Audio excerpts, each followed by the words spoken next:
Welcome to the Unstoppable Indians on NDTV Profit, a show that is dedicated to ordinary Indians with extraordinary initiative, people who are changing India. I've lived in Delhi for nearly 20 years, yet I know very little about the city's history.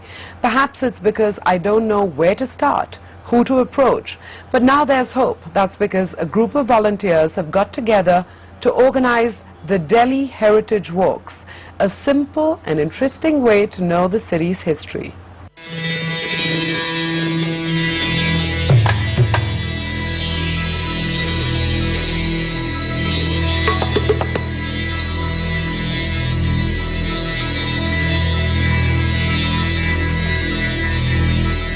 Delhi was a city of jinns.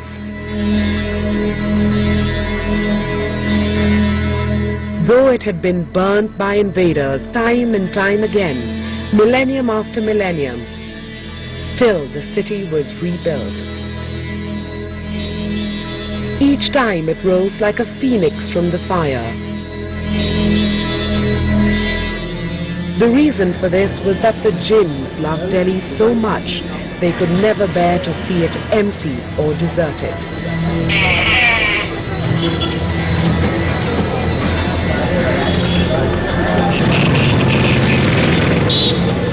An excerpt from William Dalrymple's popular travelogue, City of Jinns. For those of you unfamiliar with the book, these are the words of a Sufi follower, Pir Sadruddin, right at the start of the book. A mystic explanation on how spirits helped a city to rise time and again through the ages to become the seat of many empires.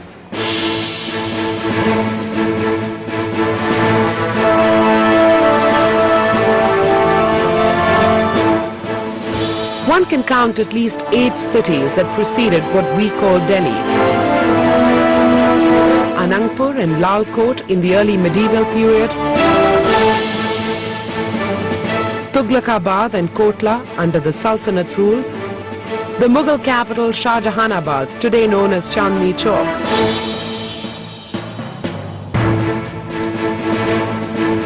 and most recently New Delhi, built by the British. Look around you. At almost every corner of Delhi, there are relics of different dynasties.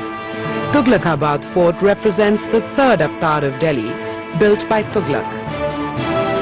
The Red Fort was the citadel of Mughal Emperor Shah Jahan.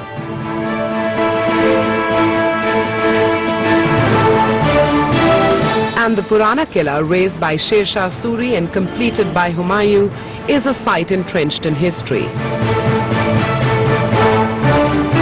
There are very few cities in the whole world which has got a continuous cultural continuity like Delhi, which very few people know about it. And secondly, the history of this place, it goes back to Mahabharata period. It is not a hearsay. It's on the basis of the scientific excavation which was conducted in Purana Killa, because it was also known as Indraprastha, and also at Salimgarh, very near to this one. The entire area, that is the Yamuna bank area, it was continuously occupied right from the Mahabharata period. And then again from the Mauryan period, we have got a very important inscriptions at Srinivasapuri. That is one of the inscriptions of Ashoka himself, and that is there.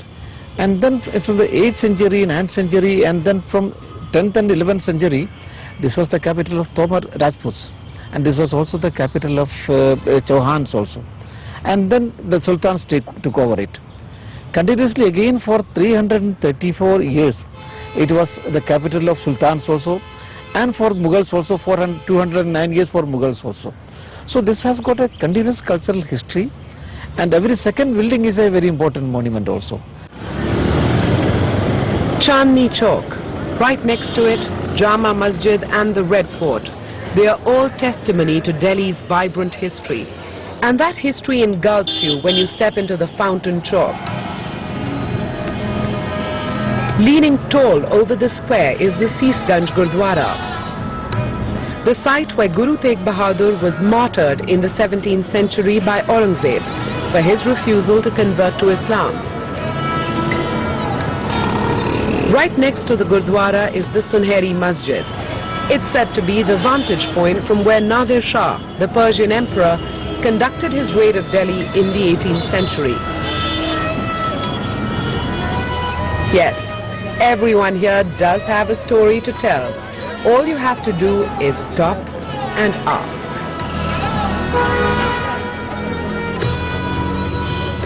We make our own discovery at the Fountain Chalk. If you look around the square, you will spot Delhi's oldest sweet shop, Ghante Wala, with links to the Royal Mughal kitchen.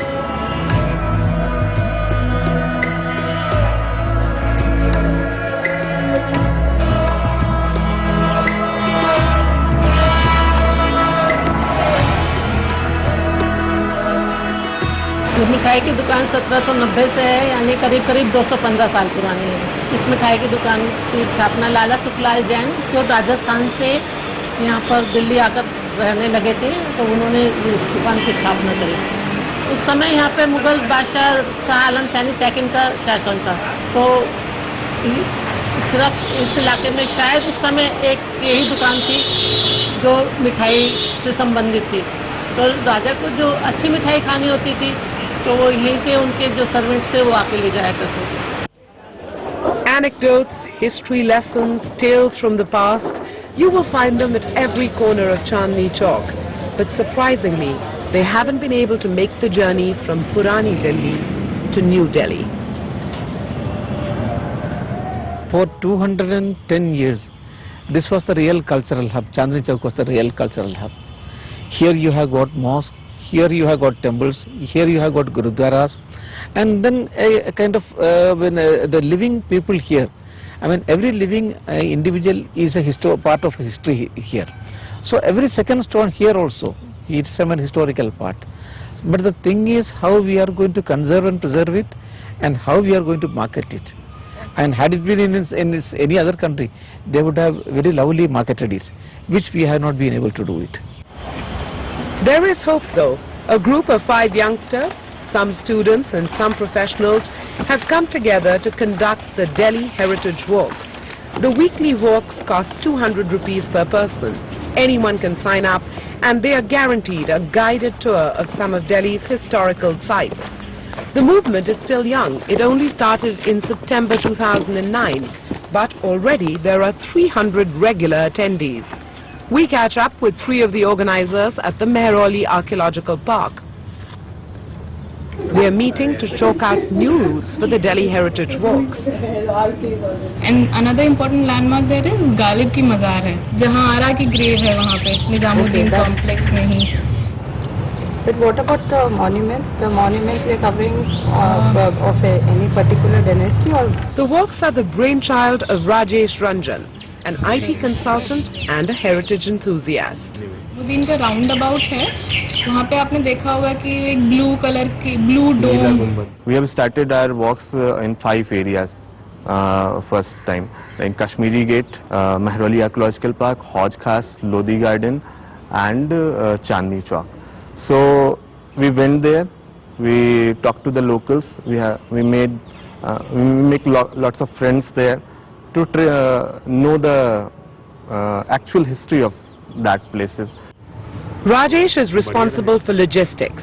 His colleague Kanika Singh is a research scholar and a professor at the Indira Gandhi National Open University. It's her job to conceptualize the walk. She may be an ancient history buff, but she assigns equal weight to contemporary history and engaging with communities.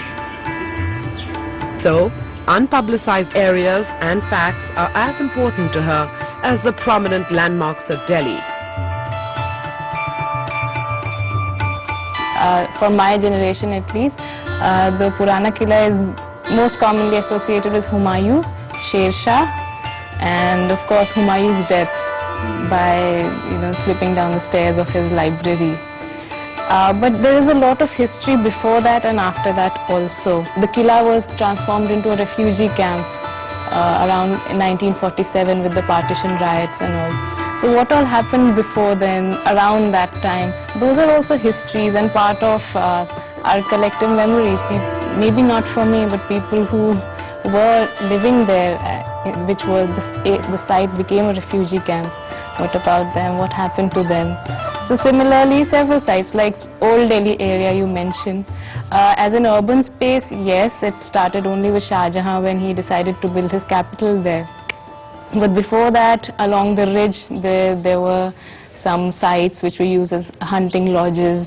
There were some old settlements, some old mosques there also. Not an urban scale, not a capital city as such.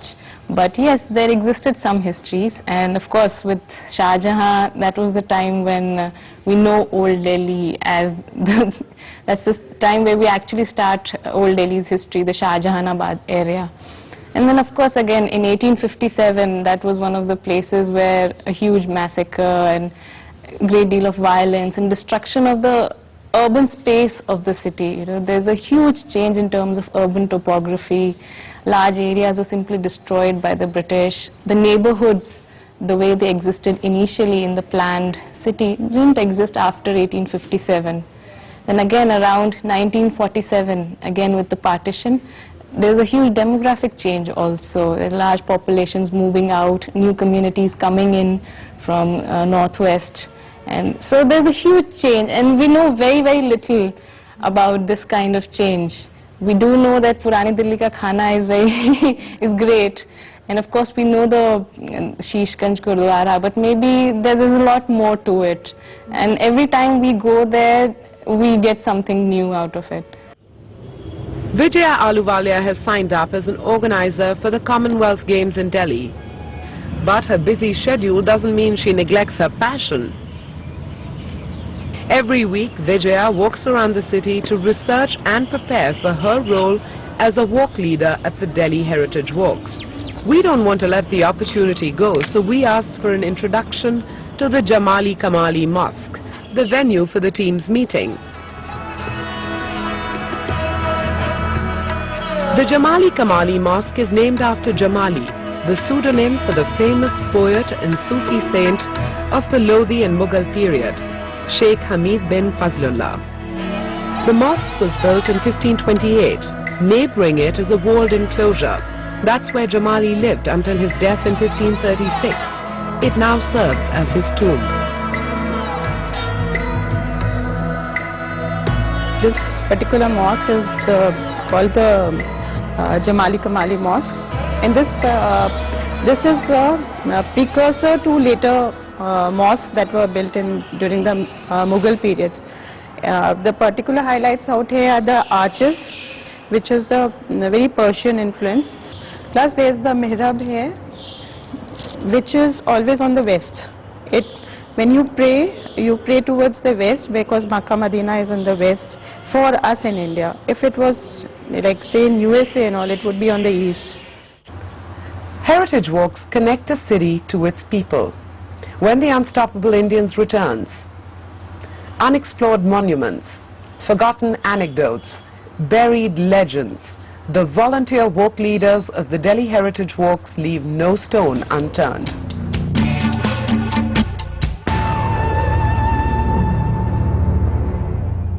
The Unstoppable Indians, presented. Welcome back to the Unstoppable Indians on NDTV Profit. The Delhi Heritage Walks are conducted by a group of volunteers. Their aim is to familiarize people with the historical treasures that Delhi has to offer. And despite their busy mainstream work lives, they invest the time to make the Heritage Walks a success. If you're even mildly familiar with Delhi, you probably know exactly where the Qutub Minar is. But have you heard